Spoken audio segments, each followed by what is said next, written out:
Дорогие подписчики, здравствуйте! Друзья штаба татар и штаба татарской молодежи, вы знаете, что мы приглашаем удивительных людей к нам в гости и делаем с ними небольшие сюжеты. Чтобы вы знали, что среди татарских журналистов, писателей, ученых, академиков, очень много интересных людей, с которыми очень-очень интересно и продуктивно можно пообщаться. А сделать это можно у нас в штабе.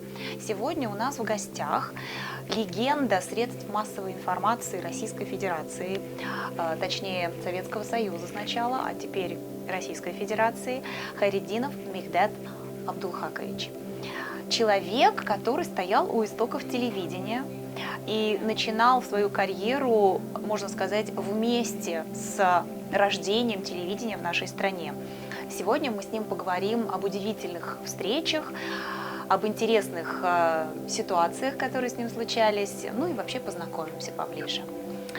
Мехдат Абдулхакович, здравствуйте. Я, конечно, сначала хотел бы поблагодарить, что попал в прекрасную атмосферу добра и такого, знаете, атмосферу тепла человеческого, потому что сегодня вот мне, как человек уже в достаточно серьезном возрасте, вспоминаются как раз тогда те времена, когда люди, ну, в большей степени, особенно в профессиональной среде, вот телевизионной в частности для меня, да, не только были профессионалами в своей области, но они были профессионалами человеческих отношений и душ.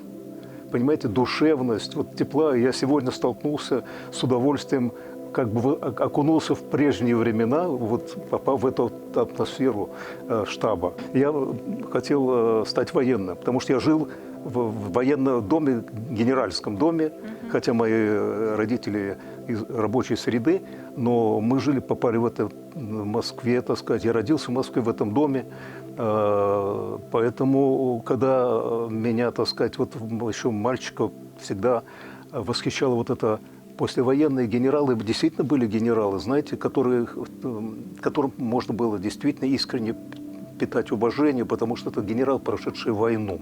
То есть это прям вот звание офицера, ну, оно да, было да. Вот по-настоящему званием офицера Совершенно в полном верно, смысле совершенно, этого потому что слова, я да? военный ребенок, родился в 1940 году, как раз военные годы прошли вот в этом самом, жили мы в этом доме. Когда после войны вернулись эти уважаемые генералы, то у меня всегда, меня восхищала их, так сказать, вот такая, знаете, какая-то особая человеческое такое достоинство. Они не кичились своими так сказать, чинами, там, уровнем своих, так сказать, званий. Они вот просто как-то поражали вот своей мудростью. Мне так казалось. Вам хотелось быть на них похожим, да? Да, и да. вы хотели быть военным. Да, и я решил дома, что надо посвятить себя тоже военному, поступить в военное училище. И отправился в Даугава-Пилс, в военное высшее радиотехническое училище. Пройдя комиссию в Москве, а в Даугава-Пилс, к сожалению, по второй комиссии меня не пропустило по зрению. А в Москве мне удалось как-то проскочить. Я, скажу честно, схитрил, потому что я выучил таблицу букв там, которые обычно окулист показывает.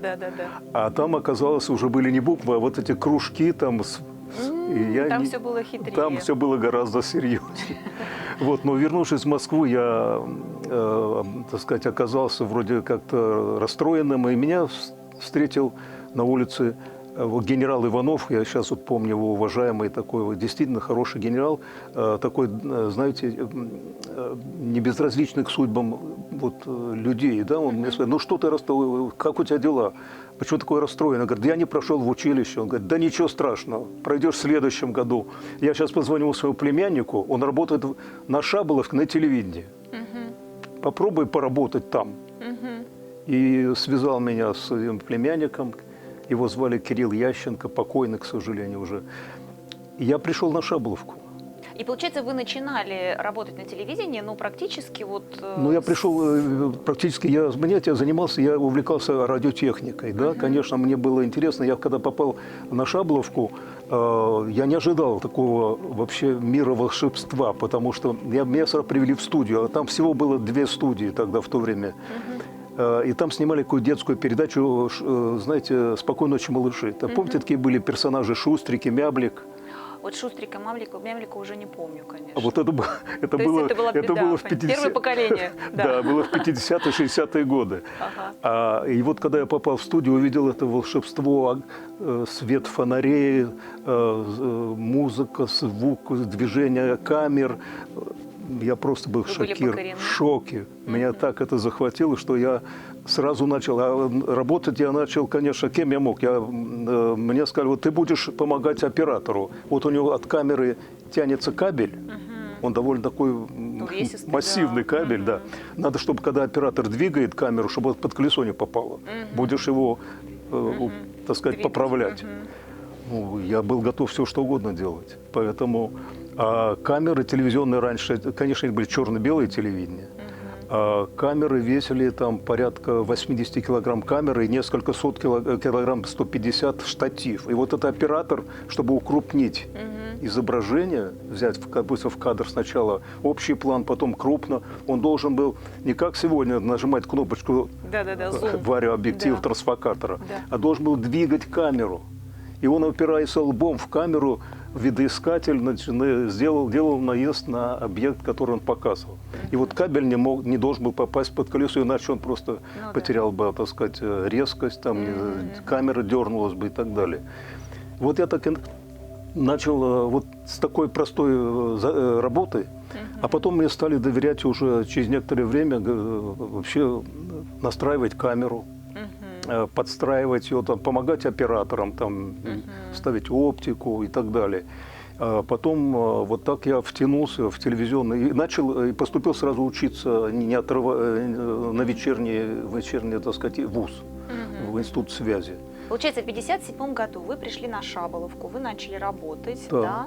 То есть, ну и начали учиться, постигать эту профессию совершенно верно, да, совершенно верно. И вот знаете, мне понравилось, честно говоря, тогда не настолько я был увлечен радиотехникой, мне нравилось как радио любить, но когда я стал учиться в вузе, первые курсы, они были, как вы знаете, не специальные, так сказать, общеобразовательные предметы, а потом, когда уже появились предметы по радио, по телевидению, конечно, меня это очень захватило. И я там с удовольствием и легко сдавал экзамены, потому что я уже имел практически навык, знал камеру, телевизор, знал, как ее настраивать, знал многие вопросы, которые преподаватель мне задавал. И через несколько лет, еще даже не окончив вуз, меня пригласили преподавать в МГУ телевизионным журналистам. То есть вы одновременно учились и преподавали курс техника телевидения. Да. Вот. Почему журналистам? Потому что тогда в МГУ на Манеже площади, значит, вот этот факультет журналистики, значит, готовил журналистов телевизионных, которым надо было управлять, значит, надо было организовывать съемки, интервью, круглых столов, там, бесед.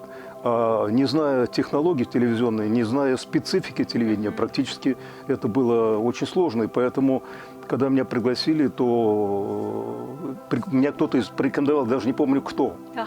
Потому что, почему? Потому что я уже работаю на Шаболовке, там были курсы переподготовки.